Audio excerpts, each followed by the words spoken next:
All right, we are now joined by head coach Brad Berry. We will open it up to the Zoom for questions for Coach. If you have a question, please type your name or the word question in the chat, and I will call upon you. So with that, we'll go ahead and open it up for questions for Coach Berry. Let's start with Jackson Boleen. Let's play hockey. Yeah, hi, Coach.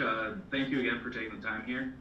So with the adversity that you've faced throughout the year, it's not that typical for UND. I mean, it's a historic franchise, a historic team.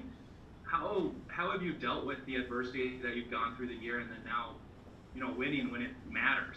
How do you coach through that?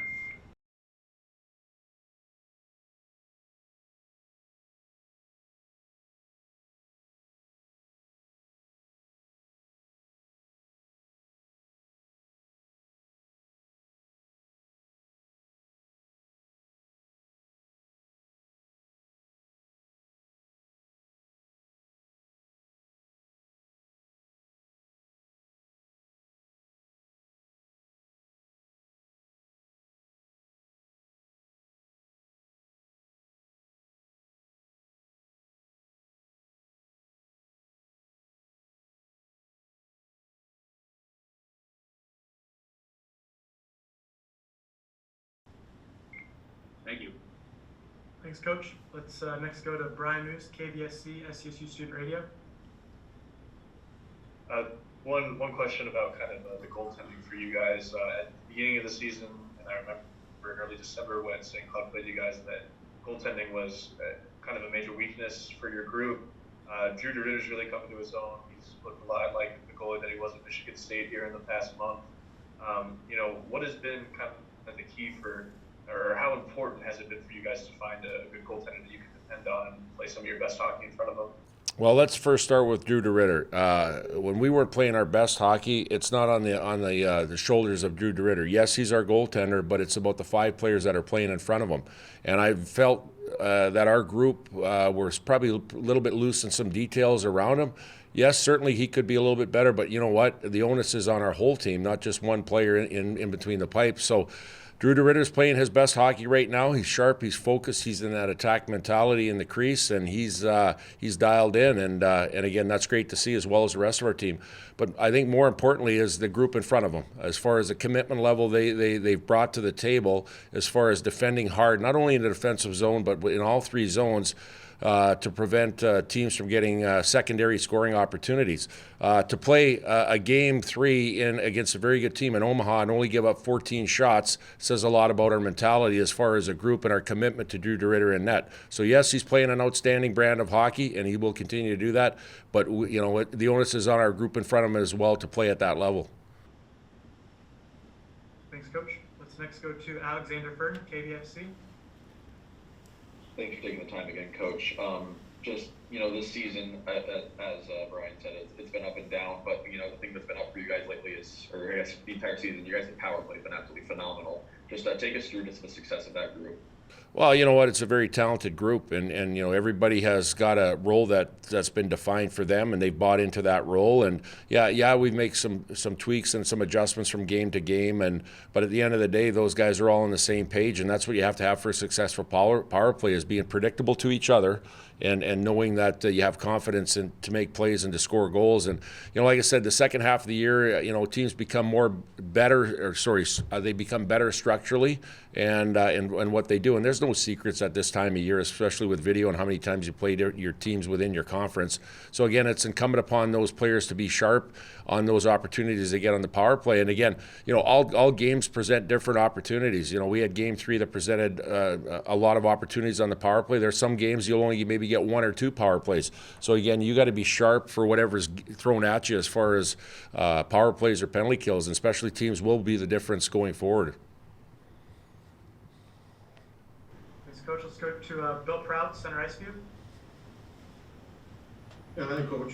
You look down the line on the statistics, the goals per game, goals against power play, face-off percentage, it's all pretty close between the 2 teams. So what really will define this series this weekend? I think depth of your team. Sorry to cut you off. Go ahead. Finish your question. I was going to say, what will define this weekend? What will differentiate, do you think? Yeah, that's a great question. I firmly believe the depth of your team. I think you have kind of the household names on each team that get brought up each and every weekend in press conferences and different things. But it's those guys that play a specific role on your team up and down your lineup that have to make the difference. I'll give you an example. In Omaha, Griffin Ness scores our game-winning goal. And again, that's how you win games. It's just not the influential players, I guess star players you want to call them, that make the difference. And they will, and they do. But at the end of the day, the teams that usually move on in tight checking games against good competition are the teams that have depth, that step up to the forefront. And Griffin Ness was one of those players for us on Sunday. Thanks, Coach. Let's go back to Brian Moose. Coach, Jackson Blake has just been sensational as a freshman. There's a lot of really great freshmen in this conference. And I know that you just praised the depth guys, so apologies for asking about a star player that you've got. But, what has he really infused into this North Dakota team that has helped you guys' squad not only, have a great offense, but play so well down the stretch? Well, you know what? He's played a consistent brand of hockey, and sometimes as freshmen, and we have 4 freshman forwards, and the other 3 guys have had good freshman years, but it's been a little inconsistent up and down a little bit. And what I found with Jackson Blake is he's been kind of just growing. Each and every game that he's played, he's grown a little bit more, but he's remained consistent in what he's done. And to top that off, he's very competitive. He's a guy that wants to be on the ice all the time. He wants to be a difference maker in the game. And again, you love to have players like that. That as freshmen is always tough. You're playing again the bright lights in front of 12,000 people every night, and there's added pressure that goes into it. He doesn't feel that, and he feels like he wants a puck on his tape, and you love to have players that want to make an impact each and every night. Thanks, Coach. Let's go back to Alexander Byrne. Coach, the lights of the Xcel Energy Center, but you're also going to be taking probably a good 10,000 North Dakota fans with you down to the X. Just talk about, it's basically going to be a home game for you guys down here, isn't it, basically? Just talk about the fans, the ambiance of having that kind of fan base. Yeah, well, St. Paul, we always circle that on our calendar. Obviously, you have to earn your way there each and every year because it's so tough. You got to win your first round quarterfinals to get there. But you know what? We go back in our tradition and history of culture of our program. We have fond memories of the old WCHA playing the Final Five in the Xcel Energy Center, and it used to be a destination for our fans each and every year that they'd circle on their calendars. And again, obviously, with our up and down season, there was probably a little bit of ambiguity as far as if we'd be there. Well, we're there now, and at the end of the day, we're hoping that a bunch of our fans will be there, and I know they will be there. But more importantly, I think, is our focus when we get into that game or those games down there. It's a situation where we know we have a lot of fans and family down there. Our focus is just on our group here as far as how we have to execute and play at a high level to earn the opportunity to play another game. And again, like I said, there's going to be a lot of excitement and enthusiasm down there on St. Patrick's Day weekend. But at the end of the day, our focus is going to be really refined into what we have to do. Coach, let's do our last Zoom question for Coach from Maya Pushman with the Dakota Student. Hi, Coach. Thanks for taking my call. I would be there in person, but I messed up my timing, so over Zoom. But anyway, I wanted to talk about in Omaha, that first game, a lot of the team's worst tendencies that we saw at the beginning of the season really were back. And so how now, being single elimination, do you make sure you bounce back in the second half of that series, but how do you make sure you play one game with intensity, you don't have those lapses again? Yeah, well, I think what you're getting at is maybe our first period on Friday night, because I think our second and third period on Friday we got back to where we needed to be. And, I know we didn't win that game, but I think we had enough opportunities to do that. But like I said, at the end of the day, whatever the game presents itself, whether we score the first goal, it's the next shift mentality of keeping our foot on the gas. If we give up that first goal, then you know what? We want to get back at it, and we want to try to stack shifts, positive shifts together to get that momentum back. So, again, like I said, I'm not sure what your question presented as far as that side of it, but I didn't see a whole lot of that on Friday, and whatever that was, we got back to it right away in the second and third period.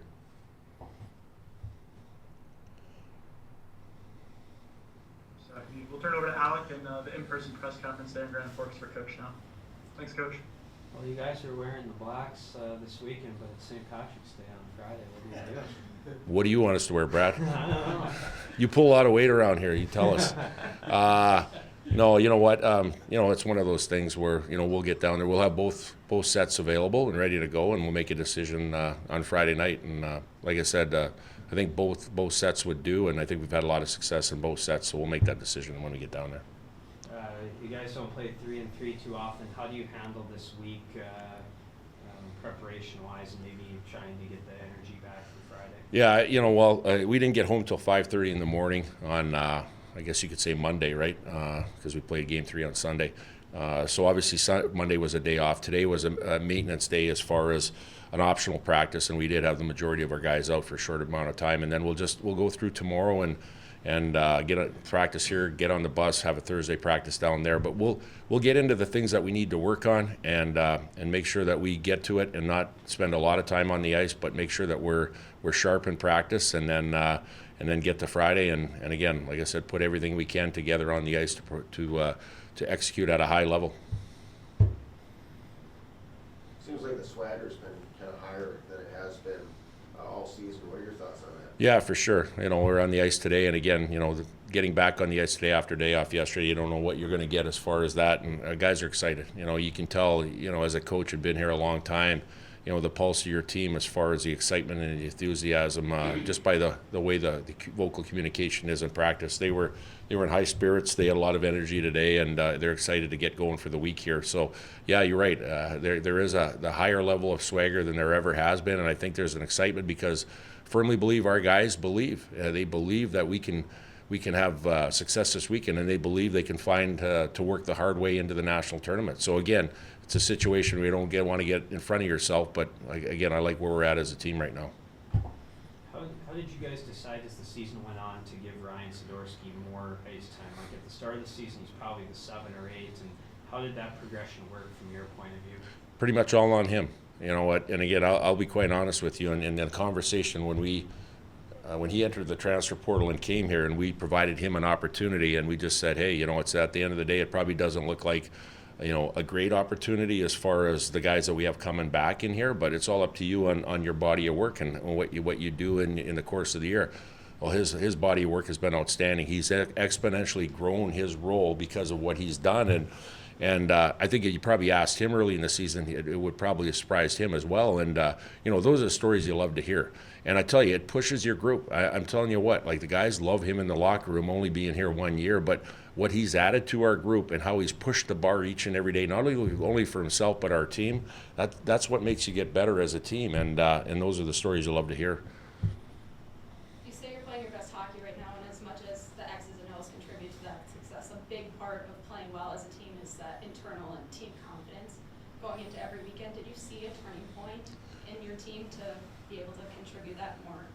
Yeah, for sure. And you just hit it on the head about structure. Yeah, teams have to have structure, but they absolutely have to have the will. And I feel that our teams has that will right now at a high level. And I just think that any situation that presents itself, whether you get a power play and have the attack mentality, whether you have to kill off a penalty and have the confidence and the swagger that knowing that you're going to get the job done and do whatever it takes to block a shot or stay out there for the whole 2 minutes if you can't get off and survive the kill. It's just a mentality, and guys feed off on that off the bench. And I think it's a situation right now that the guys believe in any situation we'll get through it. If there's adversity, we'll get through it and we'll come out the other side. And it's a situation now where if you're having a little bit of success, let's keep our foot on the gas like we did in the third period and scoring those 3 goals in less than 3 minutes of just, hey, let's keep going. Like we're not going to be in prevent defense. And I thought Mark Sendit said it best.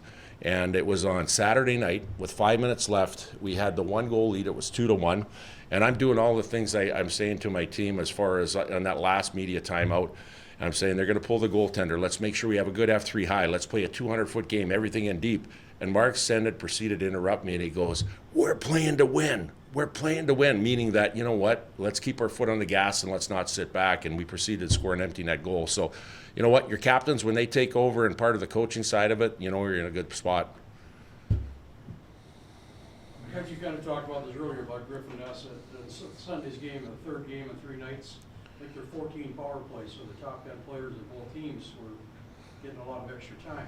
5 minutes to go in the game, generally in a tie game, you shorten the bench a bit. But then what led to Griffin Ness and his line being out there? in that situation? Great question, Verge. And you know, you've been here a long time, and you know we're pretty much a 4-line team. But you're right. When you get into those situations in a tight game, you go down to 3 lines or whatever you think that's going to win a game. Energy was a big deal, but I think more importantly was the body of work on that line. Like we had 4 guys kind of rotating through that you could call it a 4th line. I don't really call it a 4th line, but you had. Carson Albrick, Owen McLaughlin, you had Nick Ports and Griffin Ness kind of rotating through. And I'll tell you what, it's the body of work what they did during their first 2 periods that have confidence to throw them out there in the third. Like in the second period, they almost scored on a rush play going down. And I'm going like, man, this line's going. And they had energy and juice. And again, you're exactly right. In 3 games and 3 nights when guys are emptying the tank, those guys have some juice and energy to give you a bump, and they did in the 3rd period for us. Anybody else for Coach? Perfect. Thanks, Coach. Thanks.